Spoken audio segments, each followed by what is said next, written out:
Hey hi. So இன்றைக்கான current affairs பார்க்கலாம். So 23rd of December நம்ம ஆனுவல் பிளானர் இதெல்லாமே வந்துடுச்சு. நீங்கள் வந்துட்டு பார்த்துருந்துருக்கலாம் இல்லையா. 2024 ஒரு குரூப் 4 ஒன்று சொல்லியிருக்காங்க. அது இல்லாமல் 2A இருக்குது. அது இல்லாமல் வந்துட்டு ஒரு குரூப் 1. இந்த குரூப் 1 வந்துட்டு அரௌண்ட் 65+ போஸ்ட்டு சொல்லிட்டாங்க. அதனால் இந்த ஆனுவல் பிளானரை நிறைய வந்துட்டு அதை பேசிட்டாங்க. நீங்களும் அதை பார்த்துருந்துருப்பீங்க. நல்ல வேக்கன்சி இருக்குது. கரண்ட் அஃபேர்ஸ் வந்துட்டு ரெகுலராக நம்ம படிப்போம். அது இல்லாமல் ஜிஎஸ் அதெல்லாம் எவ்வளோ பாசிபிளோ அந்தளவுக்கு நம்ம வந்து கொண்டு போகலாம். அண்ட் இப்போதைக்கு நம்ம வந்துட்டு இன்றைக்கான கரண்ட் அஃபேர்ஸ் பார்ப்போம். தமிழ்நாட்டில் சென்னையில் வந்துட்டு மிக்ஜாம் புயலோட பாதிப்பு ரொம்ப தீவிரமாக இருந்தது. அது இல்லாமல் தமிழ்நாட்டில் தென் மாவட்டங்களில் மிக அதிகமான அளவு கனமழை இருந்தது. அதாவது டிசம்பர் 17, 18 திருநெல்வேலி, தூத்துக்குடி, தென்காசி, கன்னியாகுமரி ஆகிய 4 மாவட்டங்களில் கடுமையாக மழை பெய்தது. இதை வந்து ஒரு தேசிய பேரிடராக அறிவிக்க சொல்லி கேட்டிருந்தாங்க. அது அறிவிக்க இயலாது, மாநில பேரிடராக என்ன அறிவிக்கலாம் அப்படின்னு சொல்லிட்டு அதற்கு சில மேற்கோள்களுக்கு சொல்லியிருந்தாங்க. அதில் குறிப்பாக இதற்கான விதிமுறைகள் இல்லை. எந்த ஒரு மாநில பேரிடரையும் நம்ம வந்து தேசிய பேரிடரை அறிவிக்க முடியாதுன்னு திருமதி நிர்மலா சீதாராமன் அவர்கள் வந்து ஒரு எக்ஸாம்பிள் கொடுத்துருந்தாங்க. லைக் 2004 தமிழகத்தில் சுனாமி தாக்கிய போது கூட அப்போது வந்து நம்ம அறிவிக்கல அப்படின்னு சொல்லிட்டு. ஸோ 2004 டிசம்பர் மந்தில் தான் சுனாமி தாக்குச்சு. உங்களுக்கு டேட்டு டைமு எல்லாமே ஞாபகம் இருக்கணும்.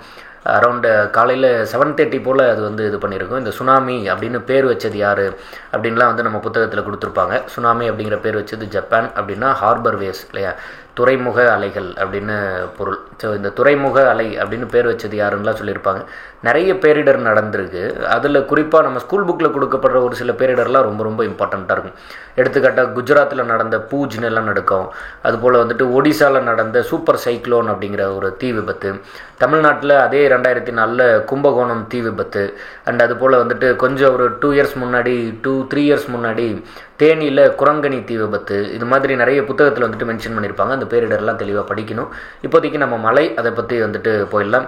அதில் குறிப்பாக காயல்பட்டினத்தில் அரௌண்ட் 95 சென்டிமீட்டருக்கு மேலே மழை வந்துட்டு பதிவாயிடுச்சுன்னு சொல்லியிருந்தாங்க. ரொம்ப ரொம்ப அதிகமான அளவு மழை. இதை பேரிடராக அறிவிச்சிருக்கணும் அப்படின்னு சொல்லிட்டு தமிழ்நாடு அமைச்சர் வந்துட்டு பேசியிருக்காரு. மக்களை என்று தமிழக நிதி அமைச்சர் தங்கம் தென்னரசு அவர்கள் வந்துட்டு இது போல் குற்றம் சாட்டியுள்ளார். நீங்கள் அதை வந்துட்டு பார்த்துருந்துருக்கலாம். ஸோ அந்த நியூஸ் எல்லாம் தான் இதில் இருந்தது. நம்ம அடுத்த நியூஸ்க்கு போயிடலாம். அடுத்து வந்து ஒரு மாதிரி ரொம்ப இம்பார்ட்டண்ட்டான ஒரு நியூஸாக இருந்தது. அமெரிக்க பேராசிரியர்கள் 2 சாஸ்திரா ராமானுஜம் அவர்களோட பெயரில் விருது. இந்த விருது வந்து 2005ஆம் ஆண்டு முதல் வழங்கப்படுது. இது ரொம்ப ரொம்ப இம்பார்ட்டன்ட். இந்த ராமானுஜம் அவர்களோட பேரில் விருது வந்து 2005ஆம் ஆண்டு முதல் வழங்கப்படுது. கணிதத்தில் சிறந்து விளங்குனா ராமானுஜம் அவர்களோட பெயரில் விருது கொடுக்குறாங்க. $10,000 கிட்ட கொடுப்பாங்க. ஸோ அப்போது இந்த விருதை வந்துட்டு அமெரிக்கா பல்கலைக்கழகத்தில் இப்போ வேலை செஞ்சுட்டு இருக்கக்கூடிய நிகழ்ச்சியில் பல்கலைக்கழக பேராசிரியர்கள் ரூயிசிங் யாங், அந்த பேர் ஒரு டிஃப்ரெண்ட்டாக இருக்குது, நீங்கள் படித்து பார்க்கலாம். யுன் கிங்டாங் வலம் இருந்து 2வது. இவங்க 2 பேருக்கு இந்த விருது வந்து வழங்குறாங்க. ஸோ இதுதான் இதோட ஒரே ஒரு ஷார்ட் லைனான ஒரு விஷயம். அண்ட் 19வது சீனிவாச ராமானுஜம் சர்வதேச கணிதவியல் மாநாடு. இந்த இடத்த நம்ம இது பண்ணிக்கணும். ஏன் இப்போ இது பேசு பொருளாக இருக்குது? ஏன்னா டிசம்பர் 22 அவரோட பிறந்தநாள். ஸோ அப்போது இதில் நம்ம எடுத்துக்கக்கூடிய பாயிண்ட்ஸ் 2 தான். அதாவது ஒரு 4 பாயிண்ட்டாக வச்சுப்போம். டிசம்பர் 22, அதாவது நேற்று, இன்னைக்கு 23ஆம் தேதி. ஸோ 22 வந்து கணித மேதை என்று அழைக்கப்பட்ட திரு ராமானுஜம் அவர்களோட பிறந்தநாள். ஸோ இப்போ கணித மேதை திரு ராமானுஜம் அவர்களோட பிறந்தநாள் வந்து ஒரு விழாவாக எடுத்து கணிதத்தில் சிறந்து விளங்கக்கூடியவங்களுக்கு பரிசு வழங்குகிறோம். ஸோ கும்பகோணம் சீனிவாச ராமானுஜம் மையத்தில் 19வது சீனிவாச ராமானுஜர் சர்வதேச கணிதவியல் மாநாடு. இந்த மாநாட்டில் சாஸ்திரா ராமானுஜம் விருது அப்படின்னு ஒரு விருது ஒன்று வழங்குகிறோம். அந்த விருது வழங்குறதுல யார் வாங்கினாங்க அப்படிங்கிறது தான் நோட்ஸு. ஸோ இவங்க 2 பேர் தான் அந்த விருது வாங்கியிருக்காங்க. அமெரிக்காவோட பல்கலைக்கழகத்தில் இவங்க வந்து ஒர்க் பண்ணுறாங்க. ஸோ இந்த 2 பேர் அந்த விருதை வாங்கிடுறாங்க. டிசம்பர் 22ஆம் தேதி கணித மேதை ராமானுஜம் அவர்களோட பிறந்தநாள். 2005ஆம் ஆண்டு முதல் இந்த விருது வழங்கப்படுது. இது 19வது மாநாடு. அவ்வளோதான் இதுக்குள்ளே நம்ம எடுத்துக்க வேண்டிய மிக முக்கியமான கரண்ட் அஃபேர்ஸ் ஃபேக்ட்ஸ். ஸோ இது ரொம்ப இம்பார்ட்டன்ட். அடுத்த கரண்ட் அஃபேர்ஸில் கேலோ போட்டிக்கான பெயரை மாநில மொழிகளில் அழைக்க வேண்டும் அப்படின்னு சொல்லி தமிழ்நாட்டோட விளையாட்டுத்துறை அமைச்சர் வந்து சொல்லியிருக்காரு. திரு உதயநிதி ஸ்டாலின் அவர்கள் சொல்லியிருக்காரு. ஸோ கேலோ அப்படிங்கிற பெயரில் இந்தியாவில் வந்துட்டு விளையாட்டு போட்டிகள் நடக்குது. தமிழ்நாடு அரசு தமிழ்நாடு விளையாட்டு மேம்பாட்டு ஆணையம் இணைந்து கேலோ இந்திய விளையாட்டு போட்டிகளை அதாவது ஜனவரி 19 31ஆம் தேதி வரை நடத்துது. 2024 ஜனவரி 19 31ஆம் தேதி வரைக்கும் நடத்துகிறாங்க. இதற்கான லட்சினை வெளியிடுறாங்க. திருவள்ளுவர் லட்சினை சென்னையில் வெள்ளிக்கிழமை நடைபெற்ற நிகழ்ச்சியில் அமைச்சர் உதயநிதி ஸ்டாலின் அவர்கள் வெளியிடுறாரு. இந்த போட்டிக்கான சின்னமாக வீரமங்கை வேலுநாச்சியார் உருவத்தை மத்திய இளைஞர் இளைஞர் நலன் விளையாட்டு செய்தி ஒலிபரப்பு துறை அமைச்சர் அனுராக் தாக்கூர் வெளியிட்டார். இது ரொம்ப ரொம்ப இம்பார்ட்டண்ட்டு. ஸோ அப்போது இந்த போட்டிக்கான சின்னமாக சிம்பிளாக வீரமங்கை வேலுநாச்சியார் அவர்களோட உருவத்தை வந்து வெளியிடுறாங்க. அதே போல் லட்சினை அந்த லோகோ அப்படிங்கிறதுல வந்துட்டு திருவள்ளுவர் லட்சினையை வெளியிடுறாங்க. ஸோ இந்த போட்டி தமிழ்நாடு அரசு நடத்த போகிறாங்க ஜனவரி 19 31 அண்ட் அது ரிலேட்டடான ஃபேக்ட். தமிழ்நாடு வந்துட்டு எப்போதுமே விளையாட்டு வீரர்களுக்கு ஊக்குவிக்குன்னு சொல்லிட்டு இந்த ஒரு பாயிண்ட் பேசியிருந்தாங்க, அது கவனிச்சுக்கணும். பொருளாதாரம் என்பது விளையாட்டு வீரர்களுக்கு ஒரு தடையாக இருக்கக்கூடாது என்பதற்காக தமிழ்நாடு சாம்பியன்ஸ் அறக்கட்டளை தமிழ்நாடு அரசு தொடங்கியது. ஸோ அப்போ தமிழ்நாடு அரசு பொருளாதார ரீதியாக விளையாட்டு வீரர்கள் வந்து பாதிப்படையக்கூடாது அப்படிங்கிறதுக்காக தொடங்கினது என்ன அப்படின்ட்டுனா தமிழ்நாடு சாம்பியன்ஸ் அறக்கட்டளை இல்லையா. தமிழ்நாடு சாம்பியன்ஸ் அறக்கட்டளை, இந்த தமிழ்நாடு சாம்பியன்ஸ் அறக்கட்டளை மூலமாக பொருளாதார ரீதியாக அவங்க பாதிக்கப்படாத மாதிரி அவங்களுக்கு தேவையான பொருட்கள் வாங்கி கொடுத்து ப்ராக்டிஸ் பண்ண வைக்கிறோம் அப்படின்லாம் சொல்லியிருந்தாங்க. ஸோ அப்போ கேலோ இந்தியா எனும் விளையாட்டு பெயரை பிராந்திய மொழியில் பயன்படுத்தலாம். ஸோ அப்போ நம்ம வந்துட்டு அந்தந்த மாநிலங்கள் நடத்தும்போது அந்தந்த மாநிலத்தோட மொழிக்கு முக்கியத்துவம் கொடுக்கலாம் அப்படிங்கிறத பற்றியும் பேசியிருந்தாங்க. அண்ட் அதே போல் இதை வந்துட்டு அமைச்சர் திரு அனுராக் தாக்கூர் அவர்கள் வந்து இந்த லட்சினை அறிமுகப்படுத்தி இந்த போட்டிகளுக்கான அந்த ப்ராசஸை தொடங்கி வைக்கிறாரு. அண்ட் அது இல்லாமல் சர்வதேச அளவில் வந்துட்டு இந்தியா விளையாட்டில் வந்து சிறந்து விளங்குது, அது மாதிரியான சில ஃபேக்டர்ஸ் எல்லாம் பேசியிருந்தாங்க. இப்போ இதிலிருந்து நம்ம டேக் 2-3 பாயிண்ட்ஸ் எடுத்துக்கிட்டால் தமிழ்நாடு அரசு இந்த கேலோ போட்டியை வந்துட்டு ஜனவரி 19 ஜனவரி 31 வரைக்கும் நடத்த போகிறாங்க. ஸோ அண்ட் இதில் வந்துட்டு தமிழ்நாடு அரசு இந்த திருவள்ளுவர் லட்சினை லோகோவும் இதற்கான சிம்பிளாக வந்துட்டு வீரமங்கை வேலுநாச்சியார் அவர்களோட உருவப்படத்தையும் வெளியிடுறாங்க. அண்ட் இதில் வந்துட்டு இளைஞர் நலன் மற்றும் விளையாட்டு செய்தி ஒலிபரப்புத்துறை அமைச்சர் திரு அனுராக் தாக்கூர் அவர்கள் கலந்துக்கிறாரு. அண்ட் அவர் வந்துட்டு இந்தியா இது மாதிரி சர்வதேச அளவில் போட்டியில் சிறந்து விளங்குது, அதை பற்றியெல்லாம் பேசுகிறாரு. கேலோ இந்திய போட்டிகளை வந்து தமிழ் மொழியில் அந்தந்த மாநிலத்தில் நடக்கும்போது அந்தந்த பிராந்திய மொழிகளில் வந்து நம்ம நடத்தணும், பேர் வைக்கணும், அதை சொல்கிறாங்க. அண்ட் தமிழ்நாடு அரசு பொருளாதார ரீதியாக இந்த மாதிரியான விளையாட்டில் பின்தங்கி இருக்கக்கூடியவங்களுக்கு உதவுறதுக்காக ஒரு திட்டம் ஒன்று தொடங்கியிருக்காங்க அப்படிங்கிறத மேற்கோள் காட்டி விளையாட்டுத்துறை அமைச்சர் பேசுகிறாரு. ஸோ அதில் என்ன சொல்கிறாரு, தமிழ்நாடு சாம்பியன்ஸ் அறக்கட்டளை அப்படின்னு ஒன்று தொடங்கியிருக்குன்னு சொல்கிறாரு. ஸோ இப்போ தமிழ்நாடு சாம்பியன்ஸ் அறக்கட்டளை என்ன பண்ணுது, பொருளாதார ரீதியாக பின்தங்கி இருக்கக்கூடியவங்களுக்கு உதவுது விளையாட்டில் ஜெயிக்கிறதுக்காக, ஞாபகத்தில் போட்டு வச்சுக்கணும். ஸோ அவ்வளோதான். இதுக்குள்ளேயே அடுத்த கரண்ட் அஃபேர்ஸ் போயிடலாம். நீங்கள் ஃபுல் நியூஸ் பேப்பர் படித்து பாருங்கள். நான் ஒரு சில இம்பார்ட்டன்ட் கரண்ட் அஃபேர்ஸ் தான் எடுத்துகிட்டு வந்திருக்கேன். அண்ட் எம்ஜிஆரின் வெற்றி ரகசியம், இதில் 2 இம்பார்ட்டண்ட்டான சென்டர் பேஜ் ஆர்டிக்கல் இருந்தது. அதில் மிக முக்கியமாக டிசம்பர் 24, இன்னைக்கு 23 நாளைக்கு 24 வந்து எம்ஜிஆர் அவர்களோட நினைவு நாள் இல்லையா. அண்ட் அதே போல் வந்து டிசம்பர் 24 பெரியார் ஈவே ராமசாமி அவர்களோட நினைவு நாள். இந்த நினைவு நாள் கொஞ்சம் ஸ்பெஷல், ஏன்னா 50ஆம் ஆண்டு 1973 அங்கிருந்து 1900 அதாவது 2023. ஸோ 50 ஆண்டு வந்து அவரோட மரணத்திற்கு பிறகு 50 ஆண்டுகள் வந்து ஆகிடுது. அவர் இறந்து போகும்போதே 94 வயசில் இறந்து போவார். அவரோட இந்த டேட் ஆஃப் பர்த் எல்லாம் ஈஸியாக ஞாபகம் வச்சுக்கிற மாதிரி ஒரு சில ஷார்ட்கட் சொல்லுவாங்க, மேபி நீங்கள் கேள்விப்பட்டிருந்துருக்கலாம். 1869 இல்லையா, மகாத்மா காந்தி அவர்கள் 1879, தந்தை பெரியார் அவர்கள் 1889, ஜவஹர்லால் நேரு அவர்கள், இது போல் வந்துட்டு அந்த ஷார்ட்கட் அப்படியே சொல்லிட்டே வருவாங்க. 1909 அறிஞர் அண்ணா, இவங்களோட பிறந்த நாள்லாம் அப்படியே அடுத்தடுத்து ஞாபகம் வச்சுக்கிற மாதிரி வரும். அதில் இவங்க 3 பேர் அடுத்தடுத்த 10 வருஷத்தில் இருப்பாங்க. தந்தை பெரியார் வந்து செப்டம்பர் 17 பிறந்திருப்பார். மகாத்மா காந்தி அவர்கள் வந்து அக்டோபர் 2 பிறந்திருப்பார். அண்ட் தந்தை பெரியார் வந்து 1879, ஒரு வருஷம் முன்னாடி ராஜாஜி அவர்கள் பிறந்திருப்பார். அதாவது 1878 ராஜாஜி பிறந்திருப்பார். அதே போல் ஒரு வருஷத்துக்கு முன்னாடி இறந்திருப்பார். இவர் 1973, ராஜாஜி வந்து 1972 இறந்திருப்பார். ஸோ அது ஒரு ஈஸியான ஃபேக்ட் தான், ட்ரை பண்ணி பாருங்கள், ஞாபகம் வச்சுக்க ட்ரை பண்ணுங்கள். நம்ம இதுக்குள்ளே இருந்த இம்பார்ட்டன்ட் ஃபேக்ட்ஸை பார்த்துடலாம். இதில் மிக குறிப்பாக எம்ஜிஆரின் வெற்றி ரகசியம்னு சொல்லிட்டு திரு அன்வர் ராஜா அவர்கள் வந்து பேசியிருக்காரு. அதில் என்ன சொல்லியிருக்காங்க அப்படின்ட்டுனா, ஃபஸ்ட்டு அவரோட அந்த இன்ட்ரோ பற்றி நிறைய மக்களுக்காக வந்து நிறைய நன்கொடைகள் கொடுத்தாரு, பொருட்கள் வந்து வழங்குவார், அது மாதிரியான விஷயங்கள்லாம் கொடுத்துட்டு அவரோட சொத்து இதெல்லாமே வந்து மக்களுக்கு பயன்படுற மாதிரி கொடுத்துட்டு போயிட்டார், அதெல்லாம் பேசியிருந்தாங்க. அண்ட் இந்த இடம் ரொம்ப ரொம்ப இம்பார்ட்டன்ட். 1962 சீனாவோட போர் நடக்கும்போது, சீனாவோட அந்த படையெடுப்பின் போது இந்தியாவிலேயே முதன் முதலாக நிதி வந்து கொடுக்குறாரு. ரூபாய் 75,000 எம்ஜிஆர் அவர்கள் வந்து கொடுக்குறாரு. அப்போ ஒரு மாநில அரசு இந்தியாவுக்கான போர் நிதியாக ஒரு குறிப்பிட்ட தொகையை கொடுக்குறாங்க.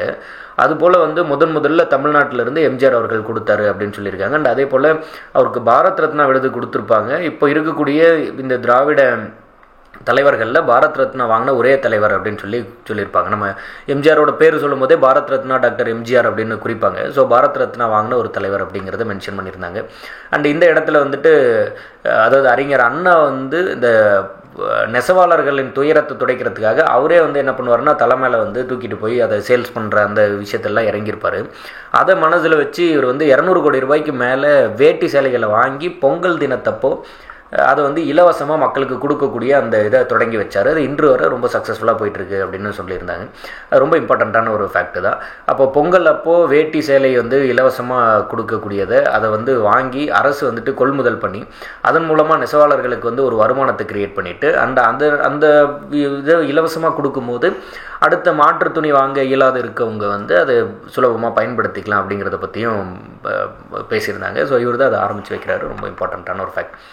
அண்ட் அதே போல் சத்துணவு எம்ஜிஆர் அவர்கள் வந்து காமராஜர் அவர்கள் தொடங்கின மதிய உணவு திட்டத்தை சத்துணவாக மாற்றிடுவார். அந்த சத்துணவாக மாற்றினதுனால பள்ளிக்கூடத்தில் மாணவர்கள் வந்து பயன்பெற்றதை தாண்டி அதனால வந்து 60,000 பேருக்கு வேலை கிடைச்சிது. அந்த வேலை வாய்ப்பை உருவாக்குனது ஒரு மிகப்பெரிய புரட்சி தான் அப்படின்னு சொல்லியிருந்தாங்க. அண்ட் அதே போல் பிற்படுத்தப்பட்ட மக்கள் அப்படிங்கும்போது பேக்வேர்ட் கிளாஸ் 48% இருந்த இடஒதுக்கீடை ஒரே நேரத்தில் வந்து 20% உயர்த்தி 68%ஆகவும் அது கூட வந்துட்டு 1% பழங்குடியினருக்கு ஸ்கெடியூல்டு ட்ரைபுக்கு 1% சேர்த்து 69% தமிழ்நாட்டின் இடஒதுக்கீடை உயர்த்தினாருன்னு சொல்லியிருப்பாங்க. ஸோ அப்போது 48% இருந்த தமிழ்நாட்டோட இடஒதுக்கீடை 20% உயர்த்தி 68% மாற்றுறாரு. ஸோ விச் இஸ் பேக்வேர்ட் கம்யூனிட்டியோட அந்த இடஒதுக்கீடை 20% உயர்த்துறாரு. ப்ளஸ் இது கூட வந்துட்டு ஸ்கெடியூல்டு ட்ரைபுக்கான ஒரு 1% ஆட் பண்ணிக்கிறார். ஸ்கெடியூல்டு ட்ரைபுக்கான 1% ஒரு இது பண்ணித்தராரு. இதனால தமிழ்நாட்டோட ரிசர்வேஷன் 69% ஆயிடுது. மண்டல் கமிஷன் பரிந்துரையின் அடிப்படையில் 27% ஓபிசி ரிசர்வேஷனை வந்துட்டு அமல்படுத்துவாங்க. அது மேலே ஒரு கேஸ் வரும். அந்த கேஸை விசாரிக்கும் போது 50% வந்துட்டு இடஒதுக்கீடு தாண்ட வேண்டாம்னு சொல்லி சுப்ரீம் கோர்ட் வந்துட்டு சொல்லிடுவாங்க. அப்போ தமிழ்நாடு ஆல்ரெடி 69% இடஒதுக்கீட்டில் இருக்கும். அதனால தமிழ்நாட்டோட இடஒதுக்கீடு வந்துட்டு கிட்டத்தட்ட ரத்தாகிற மாதிரி இருக்கும், ரத்தாயிடும். அப்போ இருந்த பிரதமர் சட்டப்பேரவையில் பிரதமர் நரசிம்மராவ் அவர்களோட ஆதரவோடு அப்போ ஜெயலலிதா என்ன பண்ணிடுவாங்க அப்படின்ட்டுனா அட்டவணை 9 ஸ்கெடியூல் 9 அப்படின்னு சொல்லுவோம். அந்த அட்டவணை 9ல் ஸ்கெடியூல் 9ல் தமிழ்நாட்டோட இடஒதுக்கீடை எடுத்து வச்சுருவாங்க. ஸோ தமிழ்நாட்டோட இடஒதுக்கீடு அட்டவணை 9க்கு போகும்போது ஜுடிஷியல் ஸ்க்ரூட்டானிட்டி கிடைக்கும், நீதிமன்ற பகுப்பாய்விலிருந்து பாதுகாப்பு கிடைக்கும். அதன் பிறகு ஐஆர் கோகிலோ கேஸில் அது மாறும். திரும்ப அது நம்ம பாலிட்டி படிக்கும்போது எக்ஸ்ட்ராவாக படிப்போம். ஸோ அப்போது அந்த 69% இடஒதுக்கீடு போய் அதுக்கப்புறம் அது சுப்ரீம் கோர்ட்டில் கேஸ் ஆகி திரும்ப நிற்கும் போது மறுபடியும் ஜெயலலிதா வந்து அந்த 69% இடஒதுக்கீட்டை மறுபடியும் வந்துட்டு அப்போ இருந்த பிரதமர் நரசிம்மராவ் அவர்களோட ஆதரவோடு அது அட்டவணை 9ல் எழுதி அந்த இடஒதுக்கீடை பாதுகாத்தாங்க. அதை பற்றி சொல்லியிருந்தாங்க. அண்ட் அதே போல் அகில இந்திய வானொலி அப்படின்னு சொல்லியிருக்கோம். அந்த அகில இந்திய வானொலி வந்து ஆகாஷ்வாணின்னு சொல்லி பேர் மாற்றிடுவாங்க. இந்த ஆகாஷ்வாணியோட வரலாறு நிறைய இருக்கும். 10th ஸ்டாண்டர்ட் புத்தகத்திலே கொடுத்துருப்பாங்க. அதாவது கிட்டத்தட்ட 1936லேயே வந்து 1936ல் அதற்கு முன்னாடியே தொடங்கியிருந்தா கூட அரௌண்ட் 1895ல் மார்க்கோனி அவர்கள் ரேடியோ கண்டுபிடிச்சிருந்தா கூட அதுக்கப்புறம் கொஞ்சம் கொஞ்சமாக தமிழ்நாட்டுக்கு வந்து பிபிசி, அதாவது இந்தியாவுக்குள்ளே வந்து பிபிசி அப்படின்னு அன்றைக்கி பிரிட்டிஷ்கார் வச்சுருந்த அந்த இதோட ஒரு பார்ட்டாக ஐஎஸ்பிசி இந்தியன் ஸ்டேட் ப்ராட்காஸ்டிங் சேனல்னு சொல்லி ஐஎஸ்பிசின்னு சொல்லிட்டு ஒரு சேனலாக ஐஎஸ்பிஎஸ் இந்தியன் ஸ்டேட் ப்ராட்காஸ்டிங் அப்படின்னு சொல்லி ஒரு சேனல்லாம் வந்துட்டு கிரியேட் பண்ணுறாங்க. அதன் பிறகு அது 1936ல் ஆல் இண்டியா ரேடியோவாக மாறுது. ஏர்ன்னு படிப்போம், ஆல் இண்டியா ரேடியோவாக மாறிடுது. இந்த ஆல் இண்டியா ரேடியோ வந்து பிறகு பெயர் மாறுது. கரெக்டாக சொல்லணும் அப்படின்ட்டுனா இட் இஸ் 1956 1956ல் ஆல் இண்டியா ரேடியோ வந்துட்டு ஆகாசவாணின்னு மாறுது. இந்த ஆகாசவாணி அப்படிங்கிறது ஒரு சமஸ்கிருத சொல். இந்த ஆகாசவாணி அப்படிங்கிறத சான்ஸ்கிரிட் சொல் அப்படின்ட்டுனா வானத்திலிருந்து வரக்கூடிய அந்த ஒலி அப்படிங்கிற மாதிரி பொருள். ஸோ அப்போது இந்த வானத்திலிருந்து வரக்கூடிய ஒலி அப்படிங்கிற பொருளில் இந்த ஆகாசவாணி அப்படின்னு சொல்லி பெயர் மாற்றிட்டதுனால அதை நிறைய பேர் எதிர்ப்பாங்க.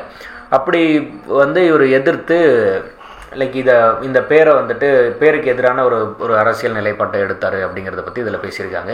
ஸோ அதை பற்றி இந்திரா காந்தி அம்மா அவங்களுக்கு வந்துட்டு கடிதமும் எழுதியிருப்பார். அதில் வந்துட்டு இப்போ எடுத்துக்கிட்டால் ஸ்ரீலங்கா அப்படின்னா ஸ்ரீலங்காவோட வானொலி வந்து இலங்கை வானொலி அப்படின்னு சொல்லப்படுது. அதுபோல் அமெரிக்காவோட வானொலி அப்படின்னா வாய்ஸ் ஆஃப் அமெரிக்கா அப்படின்னு சொல்லப்படுது. அதுபோல் இந்தியா அப்படின்னா ஆல் இண்டியா ரேடியோ அப்படிங்கும்போது அது இந்தியாவோட இப்போ நம்ம இன்றைக்கெல்லாம் வந்து வெளிநாட்டில் கூட நமக்கு வந்து இந்த மாதிரியான ஆல் இண்டியா ரேடியோவோட இது இருக்குது. அப்போது ஃப்ரம் இந்தியா அப்படிங்கிற பேர் இருக்கணும் அப்படின்னு பேசினார் அப்படின்ட்டு அதை பற்றி சொல்லியிருப்பாங்க. அண்ட் அதே போல் கர்நாடகாவோட தண்ணீர் பிரச்சனை அதை வந்து எப்படி பேசி தண்ணீர் தமிழ்நாட்டுக்கு வாங்கி கொடுத்தாரு அந்த ஃபேக்டர்லாம் சொல்லியிருப்பாங்க. அண்ட் அதை எல்லாத்தையும் சொல்லிவிட்டு லைக் அவரோட அந்த இந்த ஒரு ஒரு ஃபைனல் டச்சாக வந்துட்டு அவர் வந்து நடிகனாக இருக்கும்போது நாங்கள் ரசிகனாக இருந்தோம், லைக் அந்த மாதிரியான ஒரு இதெல்லாம் இருக்கும். அண்ட் ஃபைனலாக வந்துட்டு நாளை டிசம்பர் 24 எம்ஜிஆர் அவர்களோட நினைவு நாள் அப்படின்னு சொல்லி கம்ப்ளீட் பண்ணுறாங்க. ஸோ இதுதான் வந்து லைக் எம்ஜிஆர் அவர்கள் பற்றின ஒரு சில ஃபேக்ட்ஸாக இங்கே கொடுத்துருந்தது. எம்ஜிஆர் அவர்களின் வெற்றி ரகசியம்னு சொல்லிட்டு இதுக்குள்ளே இருக்கக்கூடிய ஃபேக்ட்ஸை கவனமாக நம்ம எடுத்துக்கிட்டோம்னாவே போதும். லைக் இப்போ வந்து 1962 சீனா போர் பற்றி பேசியிருந்தாங்க. அண்ட் அதே போல் வந்து பாரத் ரத்னா வாங்கின திராவிட தலைவர் அப்படின்னு சொல்லியிருந்தாங்க. அண்ட் அது போல் வந்துட்டு வேட்டி சேலைகளை கொள்முதல் பண்ணி, கவர்மெண்ட் கொள்முதல் பண்ணி அதை வந்து இலவசமாக பொங்கல் பரிசாக கொடுக்கக்கூடிய அந்த ஒரு மெத்தடை இவர் தொடங்கி வைக்கிறாரு. அண்ட் அதே போல் வந்துட்டு எம்ஜிஆர் அவர்களால் உருவாக்கப்பட்ட சத்துணவு திட்டம், அதாவது மதிய உணவு திட்டத்தை சத்துணவு திட்டமாக மாற்றுறாரு. அதனால் வேலை வாய்ப்பும் கிடைக்குது, மாணவர்களுக்கான அந்த கல்வியும் கிடைக்குது. அதன் பிறகு வந்து இந்த லைக் பிற்படுத்தப்பட்டவருக்கான அந்த பேக்வேர்ட் கம்யூனிட்டிக்கான அந்த ஒரு இடஒதுக்கீடை அதிகரிக்கிறாரு. இல்லை, இடஒதுக்கீடை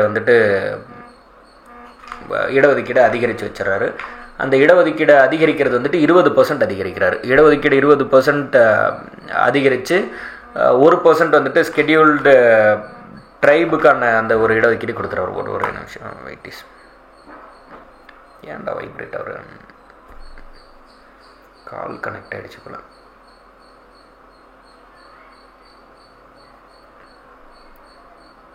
ஓகே,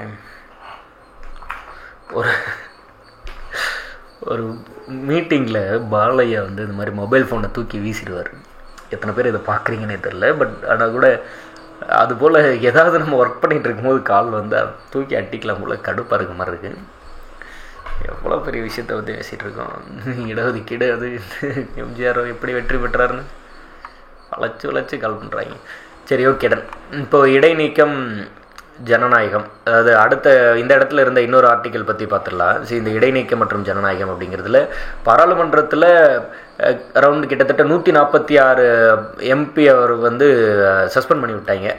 அதை பற்றி இடைநீக்கம் பண்ணிட்டாங்க. அதை பற்றி தான் இந்த ஆர்டிக்கலில் பேசியிருந்தாங்க. குளிர்கால கூட்டத்தொடர் வந்து மக்களவையில் 14 அமர்வுகள் 18 மசோதாக்கள் நிறைவேற்றப்பட்டு 61 மணி நேரம் 50 நிமிடம் அவை செயல்பட்டதாக தெரிவிக்கப்பட்டுள்ளது. அதாவது இப்போ புதிய பாராளுமன்றத்தில் வந்துட்டு முதல் முறையாக ஒரு கூட்டம் வந்துட்டு குளிர்கால கூட்டம் வந்துட்டு சக்ஸஸ்ஃபுல்லாக முடிஞ்சிருக்கு.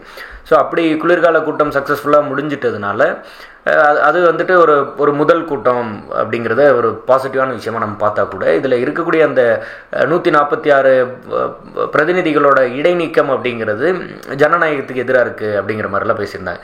நம்ம எக்ஸாம் பாயிண்ட் ஆஃப் வியூவில் எடுத்துக்க வேண்டிய ஒரு சில ஃபேக்ட்ஸ் என்ன அப்படின்ட்டுனா 14 நாள்களில் 65 மணி நேரம் 17 மசோதாக்கள் விவாதம் இல்லாமல் நிறைவேற்றப்பட்டுள்ளது. அப்போ மொத்தம் 17 மசோதாக்கள் நிறைவேறியிருக்கு. நம்மளே ரொம்ப இம்பார்ட்டண்ட்டான ஒரு சில மசோதாலாம் படிக்கணும். Telecommunication bill, IPC, post office bill, and அதே போல் வந்துட்டு அண்ட் இன்னொன்று இருக்குது, இந்த அதாவது டெக் இன்னோவேஷன், புரோக்கன் எஜுகேஷன் சிஸ்டம்னு சொல்லி ஒரு சில இதை பற்றி எல்லாம் பேசியிருந்தாங்க. நம்ம அதெல்லாம் நோட் பண்ணியிருக்கோம். அதெல்லாம் கரண்ட் அஃபேர்ஸில் நம்ம படிக்க வேண்டியது இருக்குது, படிச்சிடலாம். அண்ட் இது போல் 2014 முதன்முறையாக பிரதமர் நரேந்திர மோடி அவர்கள் வந்து பாராளுமன்றத்துக்குள்ளே வரும்போது இது வந்து ஜனநாயகத்தின் கருவறை அப்படின்னு சொல்லி அவர் சொல்லியிருந்தார்.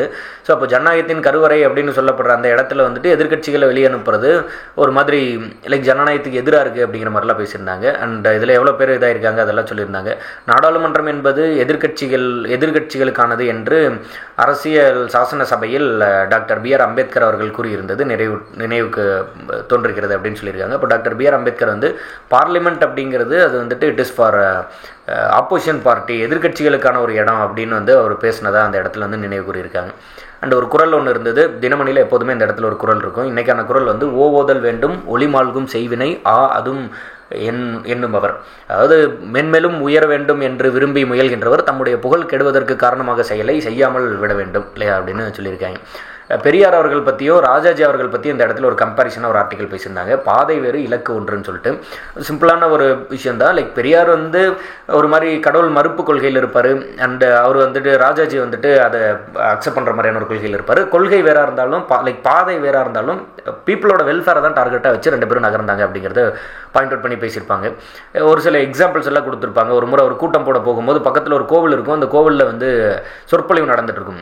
அப்போ அது சொற்பொழிவு முடிஞ்சிட்ட பிறகு இவர் வந்து தன்னோட பகுத்தறிவு கருத்தை எடுத்து வைப்பார். அது வரைக்கும் வெயிட் பண்ணி அதுக்கப்புறம் கூட்டம் நடத்துவார். அண்ட் அதே போல் வந்து லைக் இவர் வந்து சிறையில் இருக்கும்போது, பெரியார் அவர்கள் வந்து சிறையில் இருக்கும்போது அவர் சீக்கிரம் மரணித்து போயிடணும்னு ஒரு சில பூஜையெல்லாம் நடத்துவாங்க, ஒரு ஒரு கூட்டம். கடைசியில் அதை அந்த பூஜை நடத்துனவங்களோட தலைவர் வந்து இறந்து போயிடுறாரு. அப்போ அதை கொண்டாடும் போது அது வேண்டாம், அந்த மாதிரி கொண்டாடாதீங்க அப்படின்னு சொல்லி அதுவும் வந்துட்டு அவங்களுக்கே திரும்பிடுச்சு, நம்ம கொண்டாடுறதும் பகுத்தறிவற்ற ஒரு செயல் தான் அப்படின்னு வந்து பெரியார் அவர்கள் வந்து சொல்கிறாரு. அண்ட் அதுபோல் லைக் ஒரு ராஜாஜி அவர்கள் முதலமைச்சராக இருந்தபோது ஒரு போராட்டம் நடத்துகிறாங்க. போராட்டம் நடத்தும் போது ராஜாஜி அவர்களுக்கு தகவல் போகுது, இந்த மாதிரி பெரியார் போராட்டம் நடத்துகிறாரு அப்படின்ட்டு. லைக் அதை சொல்லும் போது இல்லை ஒரு சட்டம் ஒழுங்கு வந்து மறுக்க மாட்டாங்க, ஸோ அதனால் அவங்க போராட்டம் நடத்தட்டும்னு சொல்லி ராஜாஜி அவர்கள் வந்து பர்மிஷன் கொடுத்ததெல்லாம் சொல்லியிருப்பாங்க. இங்கே வந்து இன்னொரு எக்ஸ்ட்ரா பாயிண்ட்டாக சொல்லியிருப்பாங்க. நான் ஏற்கனவே சொல்லியிருந்தேன், தந்தை பெரியார் அவர்கள் வந்து 1879 செப்டம்பர் 17 பிறப்பார். இதே செப்டம்பர் 17 தான் நரேந்திர மோடி அவர்களும் பிறப்பார். ரெண்டு பேருக்கும் டேட் ஆஃப் பர்த் ஒரே டேட் ஆஃப் பர்த் தான், பட் இயர் வேறு. அவர் வந்து இந்திய பிரதமர் திரு நரேந்திர மோடி அவர்கள் வந்து 1950 செப்டம்பர் 17 பிறந்திருப்பார். பெரியார் வந்து 1879. ராஜாஜி அவர்கள் வந்து 1878 பிறப்பார், ஒரு வருஷம் முன்னாடி. அண்ட் சிமிலர்லி இறந்து போன டேட் வந்து பெரியார் இறந்து போகிறதுக்கு முன்னாடி 1973 கடைசியாக கேட்குறாரு, ராஜாஜி எப்போ இறந்தார் அப்படின்னு கேட்குறாரு. அவர் கேட்டதுக்கு தகுந்த மாதிரியே ராஜாஜி அவர்கள் வந்து டிசம்பர் 25 பெரியார் வந்து டிசம்பர் 24 இறந்து போனாங்க. அது என்ன மாயமோ தெரியல அப்படிங்கிற மாதிரி கடைசியாக மென்ஷன் பண்ணியிருப்பாங்க. அது ஒரு ரொம்ப வித்தியாசமான ஒரு பாயிண்டாக இருந்தது. டிசம்பர் 25 ராஜாஜி அவர்கள் மரணிக்கிறாரு, ஒரு நாள் முன்னாடி டிசம்பர் 24 பெரியார் வந்து மரணித்து போனாருன்ட்டு நாளைக்கு வந்து அவரோட நினைவு தினம். ஸோ லைக் இதுக்குள்ளே அடுத்த இந்த குற்றவியல் சட்டத்துக்கு வந்துட்டு பேர் மாற்றிட்டாங்க. அதை பற்றி நம்ம ஏற்கனவே ஒரு ஆர்டிக்கல் ஒன்று பண்ணியிருக்கோம், கரண்ட் அஃபேர்ஸாக வந்துட்டு இது பண்ணியிருக்கோம். டிசம்பர் 24 அமல்படுத்தப்படும் அப்படின்னு சொல்லியிருக்காங்க. அதை பற்றி ஃபர்தராக இன்னொரு ஆர்டிக்கல் கூட நம்ம பண்ணலாம். குடியரசு தின விழா, இந்தியாவோட குடியரசு தின விழாவுக்கு ஒவ்வொரு ஆண்டும் நம்ம வந்துட்டு வெளியிலிருந்து சிறப்பு விருந்தினர்களை கூப்பிடுவோம். 2021 2022 நம்ம அது போல் வந்துட்டு வர சொல்லலை, ஏன்னா கொரோனா பரவல்னால அதை வந்து தடுத்து நிறுத்திட்டோம். இந்த ஆண்டு 2023 அப்போ எஜிப்து அதிபர் வந்து வந்திருந்தார். அவரோட பேர் எல் சிசி, அவர் தான் வந்து சிறப்பு விருந்தினராக கலந்துருந்தார். 2024 பிரான்ஸோட அதிபர் வந்துட்டு மேக்ரான், அவர் வந்து சிறப்பு விருந்தினராக கலந்துக்க போறாரு. பிரான்ஸ்லேருந்து வரக்கூடிய 6வது சிறப்பு விருந்தினர் இவர். அண்ட் இது போல் வந்துட்டு தன்னை அழைத்தமைக்கு நன்றி, அந்த மாதிரியான ஃபேக்ட்லாம் பேசியிருந்தார். ஸோ இப்போ இதுக்குள்ளே நம்ம ஒரு எக்ஸாம் பாயிண்ட் ஆஃப் வியூ எடுத்துக்க போகிற ஃபேக்ட்ஸ் என்ன அப்படின்ட்டுனா, அமெரிக்க அதிபரை வந்து வர சொல்லியிருந்தாங்க ஜோ பைடன் அவர்கள், அவர் வந்து நேரம் ஒதுக்கல, வரல. ஸோ அப்போது 2021 2022 இந்த 2 ஆண்டுகளில் நம்ம வந்துட்டு விருந்தினர்களை அழைக்கல கொரோனா பரவல்னால. 2023 குடியரசு தினத்தில் வந்து எஜிப்து அதிபர் எல் சிசி அவர்கள் வந்து கலந்துக்கிறார். 2024 குடியரசு தின விழாவில் பிரான்ஸோட அதிபர் திரு மேக்ரான் அவர்கள் வந்து சிறப்பு விருந்தினராக கலந்துக்க போகிறார். பிரான்ஸ்லேருந்து வரக்கூடிய 6வது தலைவர் என்பது குறிப்பிடத்தக்கது. இதில் வந்து நம்ம எடுத்துக்க வேண்டிய மிக முக்கியமான பாயிண்ட்ஸ். ஸோ அடுத்த இம்பார்ட்டண்ட்டான கரண்ட் அஃபேர்ஸில் வந்துட்டு பத்மஸ்ரீ விருதை வந்து திருப்பி அளித்தார் மல்யுத்த வீரர் பஜ்ரங் புனியா. அதாவது நீங்கள் இந்த விஷயம் பார்த்துருக்கலாம், பஞ்சாபில் வந்து இந்த பிரச்சனை பெரிய அளவில் போயிட்டுருக்கு. அண்ட் இதில் அந்த மல்யுத்தத்துக்கான அந்த ஒரு எலெக்ஷன் நடக்குது, அந்த தலைவருக்கான எலெக்ஷன். அதில் அது யார் குற்றவாளியாக இவங்க வந்து அதை எதிர்த்து போராடுறாங்களோ அவங்க ஆதரவு பெற்ற ஒருவரே வந்து ஜெயிச்சிடறாரு. ஸோ லைக் வந்து சமீபத்திய இந்திய மல்யுத்த சம்மேளன தேர்தல் சஞ்சய் சிங் வென்றதன் மூலம் சம்மேளன நிர்வாகம் மீண்டும் பிரிஜ் பூஷன் கட்டுப்பாட்டிலேயே வந்து விடுகிறது. ஸோ அப்போது யாரை வந்து ஒரு பாலியல் குற்றம் பண்ணுறாரு, அது போல் ஒரு சமத்துவம் இல்லாமல் நடத்துகிறாரு, பெண்களுக்கான அநீதி இழைக்கப்படுது, அப்படி எல்லாம் எதிர்த்து போராடுறாங்களோ அவங்களோட ஆதரவாளரே ஜெயிச்சிடுறதுனால அதனால் மனம் உடைஞ்சு போய் இந்த மாதிரி நடந்துக்கிறாங்க. அர்ஜுனா விருது, கேலோ விருதுகள் வாங்கும் போதெல்லாம் வந்து மிகவும் ஆனந்தமாக இருந்தது. ஆனால் வந்து வீராங்கனைகள் இவ்வாறு அவமதிக்கப்படும் போது என்னால் பத்மஸ்ரீ விருது பெற்றவனாக இருக்க முடியாது அப்படின்னு சொல்லி அவர் ட்விட்டரில் லைக் எக்ஸ் பக்கத்தில் வந்துட்டு பிரதமருக்கு வந்து ஒரு கடிதம் போல் வந்து எழுதிட்டு தன்னோட அந்த விருதை வந்து திருப்பி அளிக்கிறேன் அப்படின்னு சொல்லி மல்யுத்த வீரர் பஜ்ரங் புனியா அவர்கள் வந்து தெரிவிக்கிறாரு.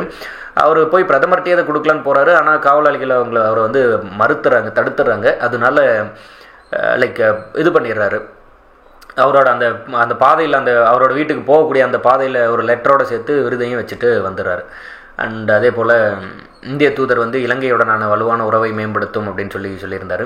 அண்ட் விஆர் சௌத்ரி, இவர் வந்து விமானப்படை தலைமை தளபதி திரு விஆர் சௌத்ரி அவர்கள் வந்து இப்போ வந்து புவியியல் ரீதியாக நிறைய போர் நடக்குது, ஒரு சில புவியியல் மாற்றங்கள்லாம் நடக்குது, ஜியோ பாலிட்டிக்ஸ் வந்து இந்தியாவுக்கு சாதகமாக தான் இருக்குது அப்படிங்கிறத பற்றி பேசியிருந்தார். ஸோ அந்த பாயிண்ட்ஸ் எல்லாம் இதில் கொடுத்துருக்காங்க. அண்ட் அடுத்த முக்கியமான கரண்ட் அஃபேர்ஸ் அப்படிங்கும்போது இந்த இடம் தான். இப்போ இதை பொறுத்த வரைக்கும் தேசிய அளவில் வந்து 10ஆம் வகுப்பு மாணவர் இடைநிற்றல் விகிதம் 21%. அதாவது என்ன அப்படின்ட்டுனா, திமுக எம்பி கலாநிதி வீரசாமி இது தொடர்பாக எழுப்பிய கேள்விக்கு பதில் அளித்த மத்திய கல்வி அமைச்சர் தர்மேந்திர பிரதான் அவர்கள் மக்களவையில் கடந்த திங்கட்கிழமை சமர்ப்பித்த எழுத்துப்பூர்வ பதில் மூலம் இந்த புள்ளி விவரங்கள் தெரிவிக்கப்படுது. ஸோ அப்போது கல்வி ரிலேட்டடாக ஒரு கொஸ்டின் கேட்குறாரு கலாநிதி வீரசாமி அவர்கள் வந்து கேள்வி கேட்குறாரு. அதற்கு எழுத்துப்பூர்வமான ரிட்டனாக வந்துட்டு ஒரு பதில் வந்துட்டு மத்திய அரசு வந்து கொடுக்குறாங்க. எஜுகேஷன் மினிஸ்டர் அவர் வந்து கொடுக்குறாரு, திரு தர்மேந்திர பிரதான் அவர் கொடுக்குறாரு. ஸோ அதன் அடிப்படையில் இந்த டேட்டா கொண்டு வராங்க. இதில் 10th ஸ்டாண்டர்ட் எக்ஸாமில் ஃபெயில் ஆகிட்டதுனால தோல்வி அடைந்த இடைநிற்றல் மாணவர்களின் எண்ணிக்கை வந்து கடந்த 5 ஆண்டுகளில் எப்படி இருக்குது அப்படிங்கிறத பார்க்கும்போது 2018-19 கல்வியாண்டில் வந்து 28% இருந்தது. 20-21 ஆண்டுகளில் வரும்போது 20.1%, விச் இஸ் வந்துட்டு குறைஞ்சிருக்கு ஓவராலாக இந்தியாவுக்கு அப்படின்னு பார்க்கும்போது. இண்டிவிஜுவலாக மாநிலங்களுக்கு பார்க்கும்போது அசாம் வந்து நல்ல இம்ப்ரூவ்மெண்ட் வந்து காட்டியிருக்காங்க. லைக் 44% இருந்து அவங்களோட எண்ணிக்கை வந்து அரௌண்ட் 28.3 அந்த மாதிரி வந்துட்டு குறையுது. ஆனால் ஒடிசா வந்து நேர்மறையாக மிக அதிகமான அளவு 12% இருந்து கிட்டத்தட்ட 49% போயிட்டாங்க அப்படின்னு சொல்லியிருக்காங்க. ஸோ ஒடிசாவில் 10th வந்து மாணவர்கள் இடைநிற்றல் 10th மேலே படிக்காமல் போய்டுறது, எக்ஸாமில் ஃபெயில் ஆகிட்டதுனால அப்புறம் எஜுகேஷனை கண்டினியூ பண்ணாமல் போய்டுறது மிக அதிகமாக இருக்குன்னு சொல்லியிருந்தாங்க. அண்ட் அது தமிழ்நாட்டில் 9% இருக்குது. அப்படின்னா என்ன, தமிழ்நாட்டில் 100ல் 9 பேர் 10th ஃபெயில் ஆகினா பள்ளிக்கூடத்துக்கு போகிறதில்ல. 100% எழுத்தறிவு, 100% உயர்கல்வி அப்படிங்கிறது மிக முக்கியமான ஒரு விஷயமா இருக்குது. அதை பற்றி பேசியிருந்தாங்க. அண்ட் இந்த இடத்துல PM ஸ்ரீ அப்படிங்கிற ஒரு திட்டத்தை பற்றி பேசியிருந்தாங்க. இந்த PM ஸ்ரீ அப்படிங்கிற திட்டத்தில் தமிழ்நாடு, பீகார், தில்லி, கேரளா, ஒடிசா மாநிலங்கள் இணையவில்லை. அதே போல் பஞ்சாபும் வந்துட்டு இதிலிருந்து விலகிக்கிறதுக்கான ஒரு நோக்கம் தெரிவிக்கிற மாதிரி சொல்லியிருந்தாங்க. இதில் இன்ஃப்ராஸ்ட்ரக்சர் டெவலப்மெண்ட்டுக்காக மத்திய அரசு பணம் கொடுப்பாங்க. அப்போ ஏன் தமிழ்நாடு இதில் இணையலை அப்படின்ட்டுனா, இந்த திட்டத்தில் சேரும் மாநிலங்கள் மற்றும் யூனியன் பிரதேசங்கள் முதல் கட்டமாக தேசிய கல்விக் கொள்கையை அமல்படுத்த வேண்டும். இந்த national education policy. So national education policy அமல்படுத்தினா தான் இந்த திட்டத்தில் சேர முடியும். அதனால தமிழ்நாடு வந்து அதுலேருந்து விலகியிருக்காங்க. ஸோ அந்த ஸ்கீம் பற்றி சொல்லியிருந்தாங்க, விச் இஸ் PM ஸ்ரீ அப்படிங்கிற ஸ்கீம். ஸ்கூல்ஸை வந்துட்டு டெவலப் பண்ணுறதுக்காக இந்த ஸ்கீம் கொண்டு வராங்க. ஸ்கூலில் வந்துட்டு நல்ல ஒரு இன்ஃப்ராஸ்ட்ரக்சர் இந்த ஸ்கீம் மூலமாக டெவலப் பண்ணி தர போகிறாங்க. ஸோ அப்போது பார்லிமெண்ட்டில் MP ஒருத்தர் கேட்குற கேள்விக்கு பதில் சொன்ன எஜுகேஷன் மினிஸ்டர் வந்து இந்த டேட்டாவை கொடுக்குறாரு. இந்த டேட்டா அடிப்படையில் இந்தியாவோட 10ஆம் வகுப்பு மாணவர் இடைநிற்றல் விகிதம் வந்து 21% இருக்குது. அப்படின்னா 100ல் 21 பேர் 10th ஸ்டாண்டர்ட் படிக்க போகிறதில்ல, ஃபெயில் ஆகிப்படுறான். ஃபெயில் ஆகி போயிட்டால் அது வந்து போகிறதில்ல, விட்டுறான்.